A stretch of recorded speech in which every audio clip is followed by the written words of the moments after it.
حضرت عمر رضی اللہ عنہ بیان کرتے ہیں، میں نے نبی اکرم صلی اللہ علیہ وآلہ وسلم کو یہ ارشاد فرماتے ہوئے سنا ہے،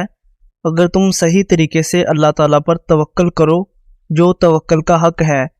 تو وہ تم کو اس طرح رزق عطا کرے گا جیسے پرندے کو رزق عطا کرتا ہے، جو صبح خالی پیٹ جاتا ہے اور شام کو بھرے پیٹ کے ساتھ واپس آتا ہے۔ اس حدیث کو امام ترمذی رحمۃ اللہ علیہ نے روایت کیا ہے۔ حضرت ابو امامہ صدی بن عجلان باہلی رضی اللہ عنہ بیان کرتے ہیں، میں نے نبی اکرم صلی اللہ علیہ وآلہ وسلم کو حجۃ الوداع کے موقع پر خطبہ دیتے ہوئے یہ ارشاد فرماتے ہوئے سنا، اللہ تعالیٰ سے ڈرو، 5 نمازیں ادا کرو،